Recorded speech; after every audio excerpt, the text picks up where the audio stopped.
ఎట్లా ఉందమ్మా ప్రస్తుతం ఎలా ఉంది? ఎట్లుందంటే నాయన రేషన్ సరిగా రాదు, అన్ని రేట్లు పెరిగిపోయినాయి. మా బోటి వాళ్ళం బతకడం కష్టంగా ఉంది ఇప్పుడు. ఎవరు పట్టించుకునే వాళ్ళు లేరు. అంతా లంచగుండి వ్యవహారం అయిపోయింది ఇప్పుడు.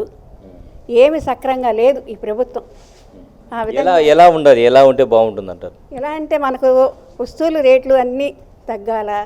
ఈ రేషను అదంతా సక్రంగా ఇవ్వడం లేదు. పెన్షన్ కూడా వాళ్ళు సక్రంగా, ఈ వాలంటరీ వాళ్ళు సక్రంగా చేయడం లేదు. వాళ్ళకి ఏదైనా చెప్పినా వాళ్ళు చేయడం లేదు. వాలంటరీ వాళ్ళు సక్రంగా లేదు. మా బాటి వాళ్ళం బతకడం కష్టంగా ఉందయ్యా ఇప్పుడు. ఇట్లా మీకు పెన్షన్ ఉందా, వస్తుందా? పెన్షన్ ఏమో వస్తుంది అంతే, ఇంకేమి లే. ఇల్లు అన్నీ ఇచ్చారు కదా, స్థలాలు రాస్తే రాలేదు. అడగలేదా? ఎందుకు రాలేదని అడగాలి కదా. అడిగితే రాలేదు, ఈ వాలంటరీ వాళ్ళు రాలేదు అంటున్నారు. వస్తే కదా అదేమనంటే వస్తుందిలే అమ్మ వస్తుందిలే అని అంటున్నారు కానీ లేదు. 2 సార్లు రాసినా కానీ స్థలం కూడా రాదు. ఉన్నోళ్ళకి వస్తుంది, ఇళ్ళు ఉన్నోళ్ళకేమో ఇస్తున్నారు, లేని వాళ్ళకేమో ఇయటంలే. అట్ట చేస్తూ ఉన్నారు. ఏం చెప్తున్నారు పెద్దనా? అది ఉన్నవాడికేమో ఇస్తారండి, లేని వాళ్ళకి లేనట్టుందండి. అడిగితే ఏం చెప్తున్నారు సచివాలయం వాళ్ళు? సచివాలయం మళ్ళీ ఎవరినైనా ఎవరితోటి ఏం చెప్పుకోండి, లేకపోతే లేదు అని బియ్యం అడుగుతుంటే అలా సమాధానం వస్తుంది. రేషన్ కార్డుకి అప్లై చేసుకోండి ఇస్తామని చెప్తున్నారు కదా, ఇవ్వట్లేదా? వస్తాయంటున్నారు, ఇంకా ఏమీ రాలేదండి. ఎన్ని రోజులైంది అప్లై చేసి మీరు? మేము అప్పుడే 6 నెలలు 7 నెలలు ఉందండి. మా తమ్ముడికి ఏం పింఛన్ వస్తుంది, నాకు లేదు. ఏజ్ మార్చడానికి 30,000 అడుగుతున్నారు మీ సేవలో లంచం. 10th క్లాస్ చెక్ పెడతామంటున్నారు, లేకపోతే అది మాకు లేదు. ఏ రోజు కూలీకి వెళ్ళే వాళ్ళు మేము. మా తమ్ముడికి ఏం పింఛన్ వస్తుంది, నాకు లేదు. ఆధార్ కార్డు ఉందా మీ దగ్గర? ఒకసారి చూపించండి. ఒకసారి ఆధార్ కార్డు గమనించండి. ముదునూరి శంకర నారాయణ రెడ్డి పేరు, డేట్ ఆఫ్ బర్త్ వచ్చేసి 1/1/1983 అని ఉంది దీంట్లో. సో 83లో పుట్టినట్టు దీంట్లో ఉంది. వాస్తవంగా మీ వయసు ఎంత పెద్దనా? 62 సంవత్సరాలు అండి. 62. మా తమ్ముడికి పింఛన్ వస్తుంది, నాకు లేదు. 62 సంవత్సరాలు. ఆధార్ కార్డులో డేట్ ఆఫ్ బర్త్ తప్పుపడింది. డేట్ ఆఫ్ బర్త్ అంటే 83లో పుట్టినట్టు రాస్తున్నారనమాట. సో వాస్తవంగా అయితే 62 సంవత్సరాల వయసు. ఇది మార్చడానికి 30,000 రూపాయలు లంచం అడిగారట. సో ఇది కోవూరు నియోజకవర్గంలో ఉండేటువంటి మనం చిన్నపొడుగుపాడు ఏరియాలో ఉన్నాం. చిన్నపొడుగుపాడు ఏరియాలో జరిగినటువంటి సంఘటన ఇది. మనకు సాస్ టీవీ దృష్టికి తీసుకొచ్చారు వాళ్ళు. సో దీని మీద అధికారులు స్పందించాల్సినటువంటి అవసరం ఉంది. ప్రభుత్వం నుంచి కానీ అధికారులు సచివాలయం తీసుకెళ్తే సచివాలయం వాళ్ళు ఏం చెప్పారు, ఇట్లా చెప్తున్నారా అంటే? సచివాలయంలో 10th క్లాస్ చెక్ పెడతామని చెప్తారు. మీరేం చదువుకున్నారు? నేను 7th క్లాస్ అండి. సో 7వ తరగతి చదువుకున్నటువంటి ఈ వ్యక్తికి 10th క్లాస్ సర్టిఫికేట్ ఉండేటువంటి అవకాశం లేదు. సాధారణంగా చాలామంది గ్రామీణ ప్రాంతాల్లో చదువుకున్న వాళ్ళు ఉండరు. సో అటువంటి వ్యక్తులు సచివాలయంలో వెళ్తే కూడా న్యాయం జరగలేదంట. ఇదైతే కోర్టులో జరిగినటువంటి హైలైట్ సంఘటన ఇది.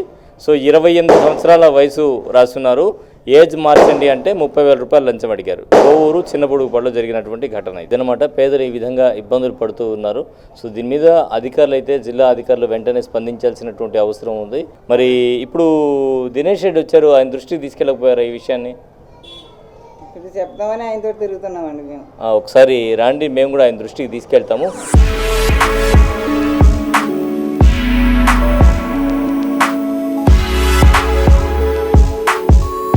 దినేష్ రెడ్డి ఇక్కడే పర్యటిస్తూ ఉన్నారు, ఆయనతో మాట్లాడదాం. ఈయన పేరు ముదునూరి శంకర నారాయణ రెడ్డి అన్న. 83లో పుట్టినట్టు ఇతను రాస్తున్నారు. వాస్తవంగా తీసుకుంటే 62 ఇట్రండి, మీరు కెమెరాలో కనబడతారు, ఇట్రండి. 62 సంవత్సరాలు ఆయనకి. సో ఇక్కడ 83 అడిగితే గవర్నమెంట్ హాస్పిటల్కి వెళ్తే ఏమో 5,000 రూపాయలు లంచం డిమాండ్ చేస్తున్నారు. మీ సేవకి వెళ్తే 30,000 అడిగారట. సచివాలయంలో అడిగితే రెస్పాన్స్ లేదట.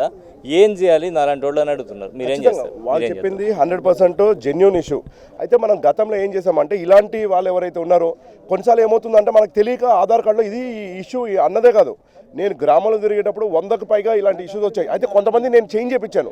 అయితే మనం వయసు చేంజ్ చేసిన వల్ల ఇవాళ ప్రభుత్వం ఏం చేయట్లేదు. ఎందుకంటే ప్రభుత్వం గత హిస్టరీ పెట్టుకొని మీరు వయసు కేవలము పథకాలు పొందడానికి మీరు వయసు మార్చారని చెప్పి ఇవాళ జగన్మోహన్ రెడ్డి గారి ప్రభుత్వం చెప్తుంది. అయితే ఇలాంటి సమస్య గతంలో కూడా ఉండేది. దానికి మనం ఏం చేసేవాళ్ళం అంటే మనము ఒక క్యాంప్స్ ఏర్పాటు చేసేవాళ్ళము. అప్పుడు చిగురు పరీక్ష చేస్తే వాళ్ళ వయసు అనేది నిర్ధారణ అవుతుంది. వాళ్ళ వయసు బట్టి ఆ రోజున వాళ్ళకి పెన్షన్స్ వచ్చేటట్టు చేసేవాళ్ళము. వాళ్ళకి రాని పథకాలన్నీ కూడా వాళ్ళకి లబ్ధిగా వచ్చేటట్టు చేసాము. అయితే ఈ ప్రభుత్వం వచ్చిన తర్వాత ఎక్కడ కొత్త వాళ్ళకి పెన్షన్ ఇవ్వబడుతుంది, ఎక్కడ కొత్త వాళ్ళకి సంక్షేమ పథకం ఇవ్వబడుతుంది అని చెప్పి ఇలాంటి ఆధార్ కార్డులు ఎక్కడ కూడా కూడా చేంజ్ కావట్లేదు. వాలంటీర్ అడిగినా ఎవరు పట్టించుకోవట్లేదు. మీరు అన్నట్టు కొంతమంది వెళ్ళి ఒక లంచం ఇచ్చి మనం మార్పించుకున్నా కూడా ఏ పథకం కూడా వర్తించట్లేదు. ఈ చేంజ్ అయిన వాళ్ళకి వర్తించట్లేదు. ఎందుకంటే నేను కొన్ని చేంజ్ చేయించాను, నాకు తెలిసిన ఆధార్ కేంద్రం వాళ్ళు ఉంటే వాళ్ళతో మాట్లాడి చేంజ్ చేయించాను. అయితే చేంజ్ చేసిన తర్వాత కూడా వాళ్ళకి ఎక్కడ కూడా ఇవి జరగట్లేదు. ఇది కేవలం నేను ఇందాక గతంలో కూడా నేను చెప్పడం జరిగింది, సంక్షేమాన్ని కట్ చేయడానికి విధానాలు ఎత్తుకుతున్నారు. ఇవాళ కరెంటు బిల్లు అంటున్నారు, కారు ఉంటే మనం మీకు పెన్షన్ కట్ అంటున్నారు, మీకు పొలం 2.5 ఎకరా కన్నా ఎక్కువ ఉంటే పెన్షన్ కట్ అంటున్నారు.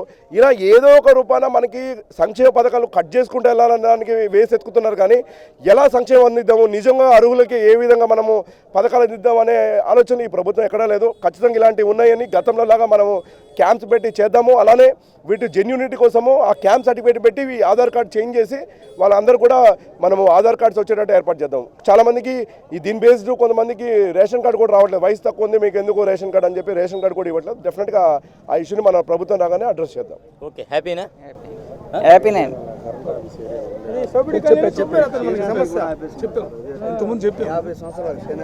చేనేత వాళ్ళకి అది కూడా ఆపేస్తున్నారు. అవి కూడా ఆపేస్తుంది. నాది కూడా ఉన్నది అదే టైప్లో చేనేత గుర్తింపు కార్డు కూడా ఉంది. దాన్ని రెన్యూవల్ చేయలేదు, రెన్యూవల్ పెట్టినాడు ఆయన. అది లైఫ్ లాంగ్ ఉండేది అనమాట. ఇప్పుడు రెన్యూవల్ పెట్టి వాళ్ళకి ఎగనొకాలని చెప్పి చేసేస్తుంది. అన్న చెప్పేది ఏంటంటే చేనేత వాళ్ళకి ఒక గుర్తింపు కార్డు అనేది ఉంటుంది. మగ్గాలు వేసే వాళ్ళకి లేదా చేనేతలో ఉపవర్గాల వాళ్ళకి గుర్తింపు కార్డు అనేది ఉంది. వీళ్ళకి ఇది ప్రభుత్వం ఇచ్చేది కాదు, వీళ్ళకి చేనేత అసోసియేషన్ వాళ్ళకి ఇచ్చే గుర్తింపు కార్డు. అయితే ఈ గుర్తింపు కార్డులు ఉన్నా కూడా దీన్ని ప్రభుత్వం రెన్యువల్ చేయనీయకుండా చేస్తుంది. వీళ్ళకి ప్రతి 2 ఇయర్స్కి ఒకసారి రెన్యువల్ అనే ప్రాసెస్ ఉంది. ఈ రెన్యువల్ పెడుతున్నా కూడా అవి ఎక్కడ కూడా శాంక్షన్ కావట్లేదు. ఎందుకంటే ఆ రెన్యువల్ చేస్తే మళ్ళీ వీళ్ళకి సంక్షేమ పథకాలు ఇవ్వాలి.